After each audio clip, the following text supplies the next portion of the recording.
stream.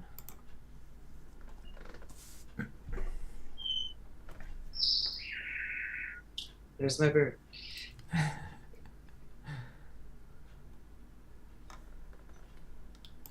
Underneath that. Hey, what's up, classic TV and movie fans? Rick 9G here. I'm so excited. Thanks for everyone who is joining the live stream right now. We have a special guest. We'll get started in just a little bit. Hey, what's up, classic TV and movie fans? Rick 9G here. I'm so excited. So we'll just give people a couple minutes to get in so I can welcome my very special guest. Please let me know in the chat if you can hear me, if all the audio is coming in perfectly. I always want to make sure that is coming in okay. Let me just type this in.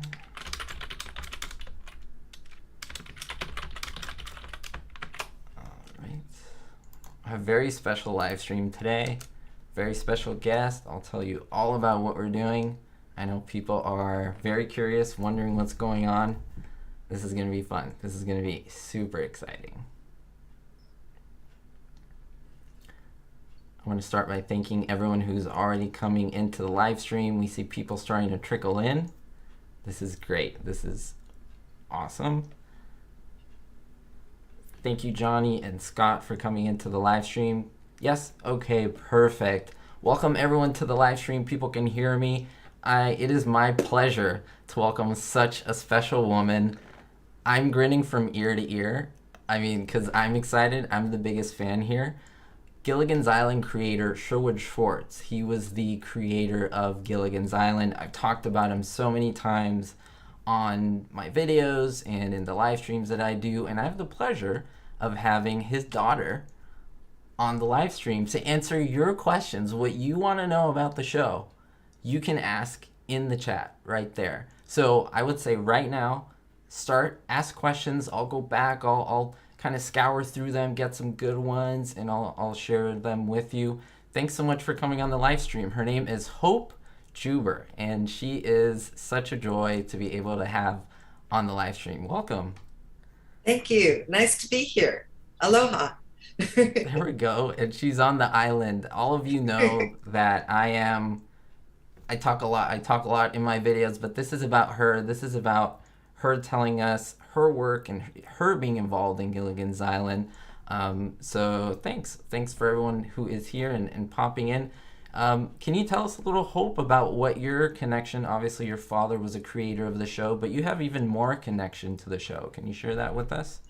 Well, I grew up on the set because my elementary school was about a block away, and my best friend, Carrie, her dad was doing Get Smart at the time, and mine was doing Gilligan, and they both were being filmed on the same lot. So after school, we would walk down the hill into CBS and decide if we were going to go spend time on the island or in Control and Chaos.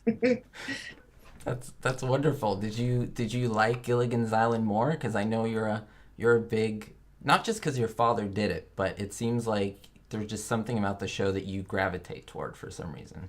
I do have to say I did like Get Smart too, but okay. Gilligan was my heart. I felt very close to the cast, and the whole show was just, it was such a delight, and it was so much fun to be on the set, to be at the lagoon, and I would just hang out, and it was just part of my childhood. So I really feel like I grew up on the island. And as time went on, I got to work on like Rescue from Gilligan's Island. I was the dialogue coach, and then my dad asked me to write the score to Gilligan's Island, the musical. So I got to be involved in putting words in those castaways' mouths, which was also just an honor and an exciting prospect. Yeah, how did that feel? I mean, you watching the show, you being on the set, and seeing everything kind of, Alan Hale as the skipper, just walking along, and Bob Denver as Gilligan, Ginger, and the professor and the whole gang, and then you being able to write lines for, these actors in the musical sense. Like, how did that feel for you? Did it feel like you were continuing what your father started? Yes, it did. And I felt, because it was a collaboration, the writing of the book, which my my father did with my brother Lloyd, and then the writing of the score, which I did with my husband. And what happened was I had a comedy rock and roll group that was all through the 80s into the 90s. And my dad was a big fan. He used to come to the show all the time. And he had gone to see a production of Annie in New York. And he came back from New York and he called me up and he said, after seeing Annie, I've been thinking about it a lot. And I think that Gilligan would be a great musical. It just the attributes it has. It's kind of like Annie was kind of like a live comic book, and Gilligan has that kind of animation feel to it. And he just felt like that it would be a really fun musical. And he said, I'd like you to write the score to it with your husband. And I said, I would like that too. So it was a give and take. And at first, because my dad wasn't really used to writing a musical, he was used to writing TV shows and movies where the plot was the whole thing and there were no songs. So at first it was a little bit of a challenge because it was like he would write the whole show with my brother and then say, okay, put a song in here. And you can't really just drop a song into a musical. It has to have a function and it has to forward the plot, because if you're going to take all that time for somebody to sing, you wanted to accomplish something. So we had to kind of do a give and take of what was going to be set to music and what was going to be just the dialogue. That's so interesting. I never thought the function of the words, like you said. I'm not a musical expert by any means, but putting the words in there, but then it moving the story along at the same time. So that's cool, because it had. There were a couple of scenes that my dad and my brother had written as scenes, and Lawrence and I looked at them and said, I called my dad. I said, "This is a song. It's not just a scene. We want to set this to music." And he said, "But it's dialogue." And I said, "Yeah, but give it to us, and we will set it to music, and it will become a song. It will accomplish the exact same thing." And that's how the process was starting to work. And so it was really an interesting thing, because he learned a lot and we learned a lot, and we ended up with a musical. It gets done all over the place. Oh, that's awesome. I'm gonna change gears just a little bit. Now, your father also was the creator of the Brady Bunch. This is not gonna be a Brady Bunch live stream by any means. We're celebrating today Gilligan's Island, because today, September 26th, 1964, it's 58 years of the premiere of Gilligan's Island. So right. Big day. That's why we're doing it today, and it was a surprise for all of you, and it was great to have Hope here. But I had to bring in Brady Bunch, because Sally N in our chat just said live, "Hi Hope, I remember you from the Brady Bunch." Now, is that true? Is Sally right? Sally is right.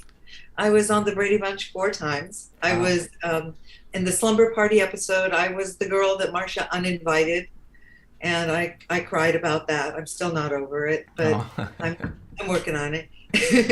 And then I was Greg's girlfriend twice, Rachel, and I went to the drive-in with him, and frogs jumped on my head, and then I was Gretchen in the beauty parlor, which always kind of confused me. I could understand the difference between me being Jenny and me being Rachel, but once I got known as Rachel, it's like, did my dad just think everybody forgot who I was, and there I was as Gretchen now? But that's how it was. So, and coincidentally, the 26th of September is also the premiere date of the Brady Bunch. Oh wow, I didn't know that. Yeah. The same day. Same day. Yeah.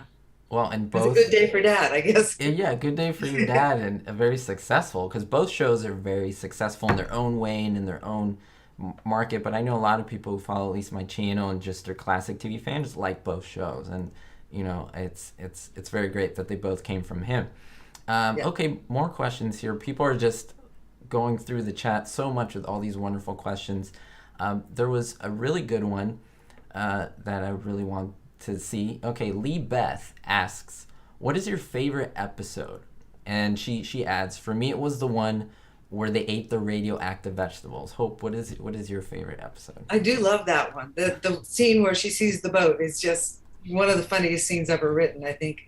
But I also love the ones with the theater in them. I love the mosquitoes one, and I love Hamlet one. I had a lot of favorites. I also love the one where they destroyed the raft, because I thought that scene was hilarious with the mad scientist. And there were so many that I loved. In fact, that's what I loved about Gilligan's Island, was that each episode had a special thing about it. Right. It's just, there was just always a moment or a dream sequence or something that made that particular episode magic. That's why it's hard for me to kind of narrow it down, because there were so many that I loved. Oh, that's an awesome answer. Can I mention, because you mentioned the episode "Don't Bug the Mosquitoes," and I think your dad had he was doing a lot of satire, but in a fun way, in a fun and comedic way. Your connection to the Beatles and why you may even like that episode. Can you mention that? Yes. I as I grew up and I got married, and my husband was the lead guitarist for Paul McCartney's band Wings. So our family is kind of Beatles adjacent. Right. So I always think of myself as like the cross section between Beatles and Brady and Gilligan. It's like the cross section of pop, Right. whether it's English pop or American, just culture. You're just that intersection where everything comes together, which is wonderful. Oh my goodness. Someone asks specifically if you know if there's any inspiration for Gilligan's Island for your father. Is there anything specific, or do you think it was just something that came to him? No, it was specific. My dad had been working. He wanted to do a show because his philosophy was that people had to get together. They had to learn how to live together. Right. That's what the world needed. Mm-hmm. And he wanted to do a series that dealt with a group of people who couldn't get away from each other. Right. And he kept thinking about like workplace things, but then they could go home, or they had like a lot of different kinds of sitcoms, but it was always they weren't stuck together. And one night he went to sleep, and he was really had been ruminating about that problem, and he woke up and it hit him. It was like I may have even come to him in the dream, Mm-hmm. but he woke up and he said, an island, a deserted island. If they're stranded on the island, they can't get away from each other. Right. And it woke my mother up, and he said, honey, I have the answer. It's an island. And she said, go back to sleep. And and that was the original inspiration, was the inability to get away from each other in a sitcom. Oh, that's wonderful. I love that story. And we're going to get back to some of the theories maybe in just a little bit, but I want to read through just a couple people kind of quickly. So George Navarez sends a wave to you, Hope. Hi, George. Ed Bennett says hello. Hey, Bennett. Johnny Syrup says the TV shows were the best back then. Also, Jacqueline Russell says, just FYI for your information, I love the show Gilligan's Island ever since I was a little girl. I'm now 60 years old, and I enjoy watching it still today as much as I watched it back then. So, I mean, people are so excited to just have you on and just say these things to you, and obviously in the memory of your father, which is just amazing. Okay, so Garen Groom asks, again, this is up to you whether you can answer this or not, but where's your father's Emmy statuette? Because he did win an Emmy, correct? Yes, he did. It is on my bookcase right over there. I could go get it, but I'd need a ladder because it's kind of far up. Okay. We don't want trouble. I have my desk. But Karen's question is answered. It's right behind her. It's right behind me. It's on top of the hut right there. She has it right there. That's an awesome question. See, this is why I love live questions, because they come up with such great stuff. Oh, I did bring some props. Oh, please show us. Your audience might be interested. This, can you see this? Can you see it? Twist the angle a little bit. Yeah, maybe. More toward you. Towards me? A me? little farther back. Yeah, there we go. Okay. Well, you got it a little bit. There it is. Right there. There. This is the treatment. Oh, I'll put it down now. But this is the treatment that my dad used to sell the show. Oh, that's awesome.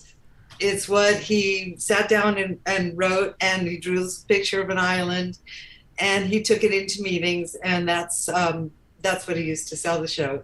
I don't know if people who are watching you know that before you actually write a script, and if you're trying to sell a series, you write a treatment, which is kind of a explanation of what the show is and how it would work and who the characters are and all that kind of thing.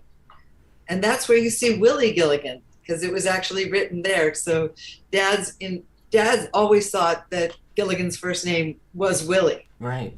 And Bob Denver just thought his name was Gilligan, and that was all there was to it, that was his first name.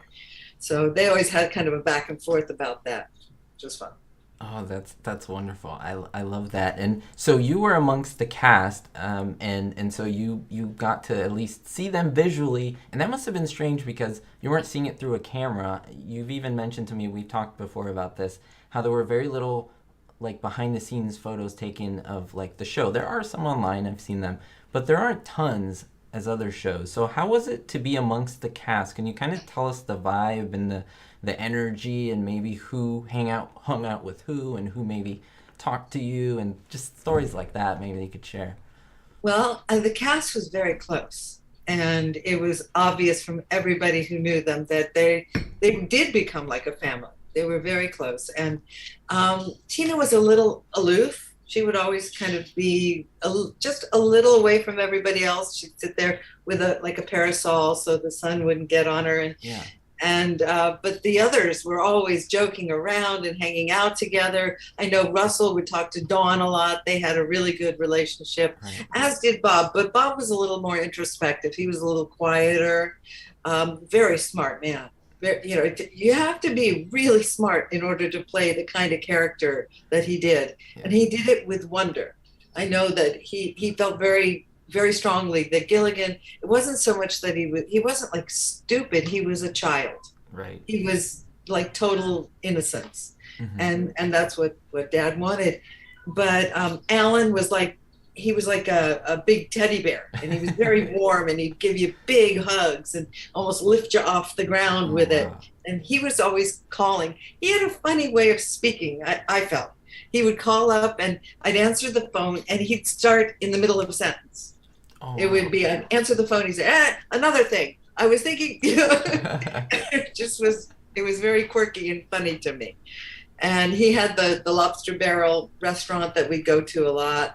And he was, the thing that happened was a lot of them, the cast, became socially very close with my family. And they would come up and we'd have like game nights, and we'd have nights where it was just dinner parties. And Natalie Schaefer, she was so different from the character. She had a real salty sense of humor. Oh, wow.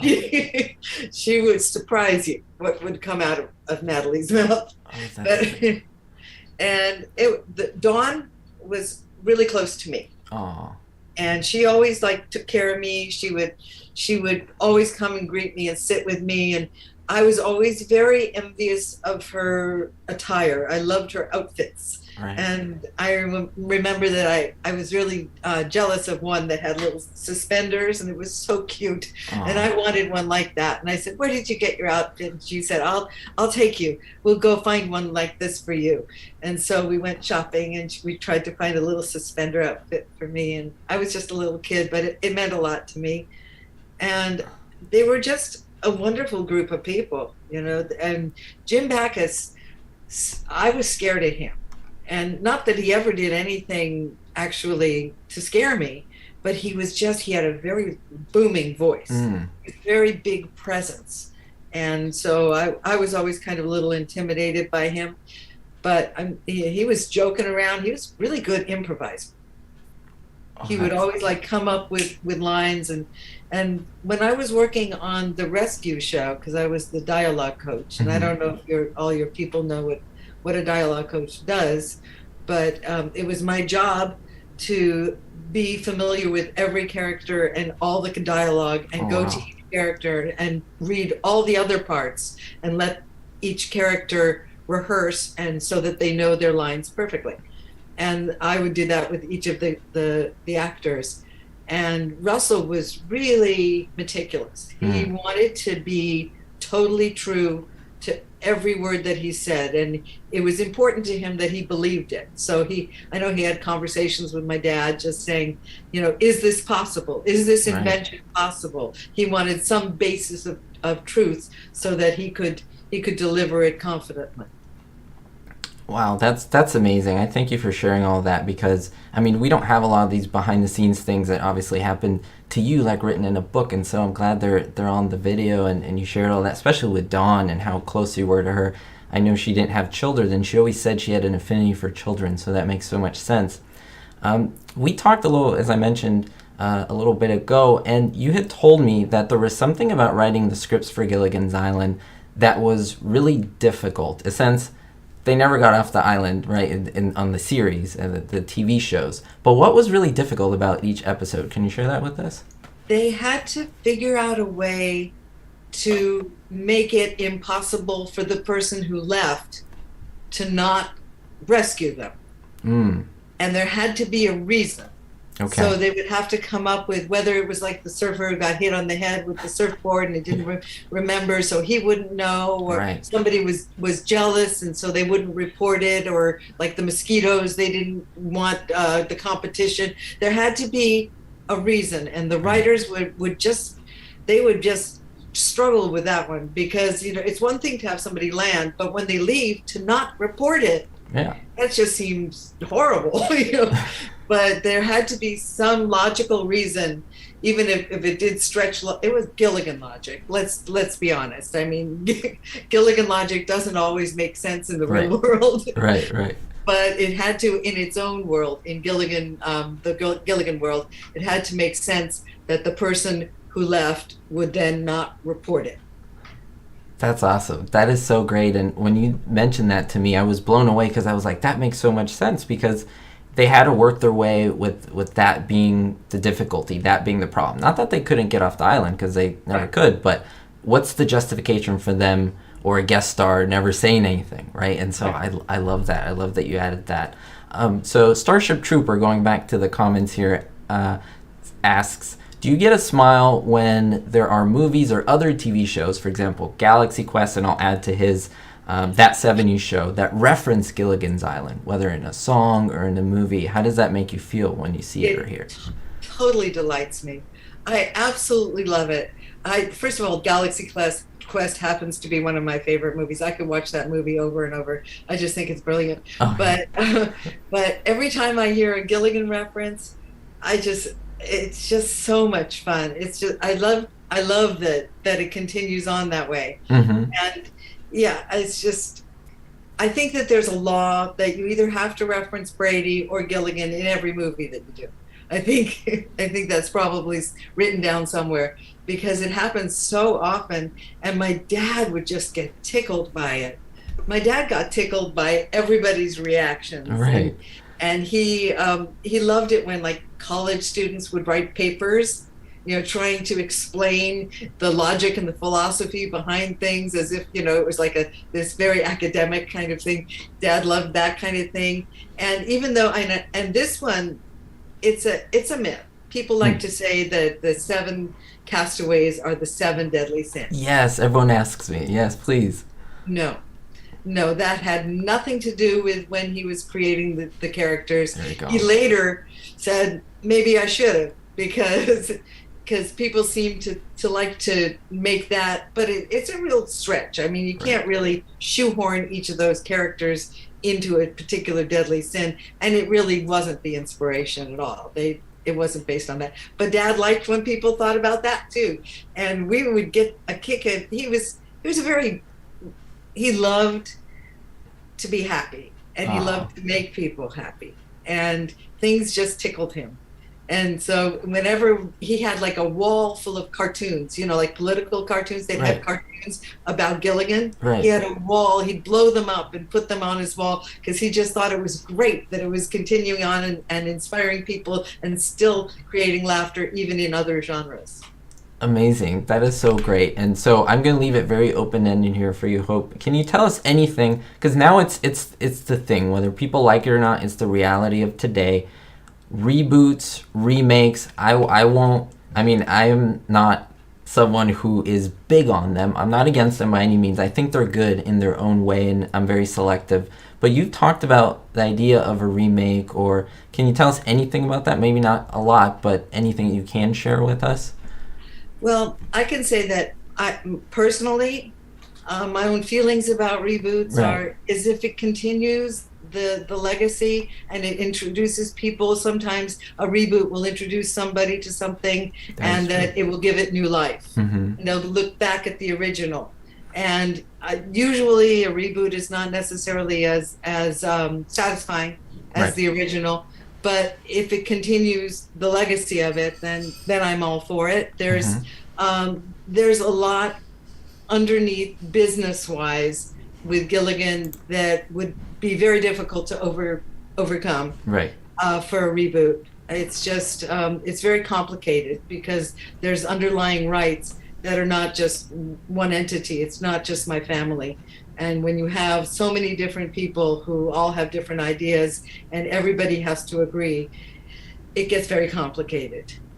Absolutely, absolutely. I appreciate that. And just for people, I'm looking like this because I'm looking at the chat. I'm looking at it. So I'm trying to put my attention to many different things. So I appreciate That's everyone okay. in the chat, and your answers here. There are a couple more things I'd And like I to. have my own ideas about reboots. I'm a writer, Yes. and I have my own thoughts, and I would like to see a great reboot done, but it would have to be the kind of reboot that Gilligan fans would love. There we go. And if Absolutely. Gilligan fans wouldn't be there, and if my dad wouldn't be there, because that's my promise, and I made it. My brother made it to my dad when he was in the hospital, Oh, was that we would protect Gilligan, and we yes. were not going to let anything go on that he wouldn't have been happy about. Absolutely. So Absolutely.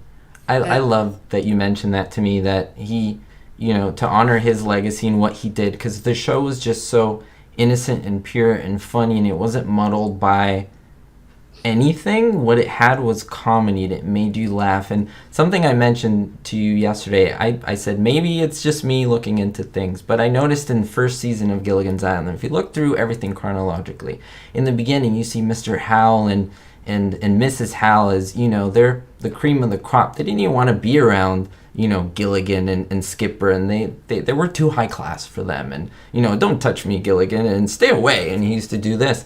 But then in season 3, you see them hug, and I'm like, is this on purpose? Did Sherwood really, really think much into this, or is this just me being a little paranoid? And you did answer that for me. Can you tell us about that?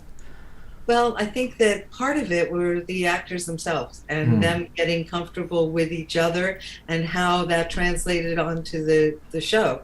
And it was clear that there was a lot of chemistry going on because personally, I don't think it could have been cast any better. I think that those 7 actors in those 7 roles was just the epitome of what they could be. And I think as the show grew, because the show grew and changed, and some of the rules they just kind of let go, and some, it's like Ginger's dress in the first episode said, I only have this one dress, and now how many dresses does she have? Yeah.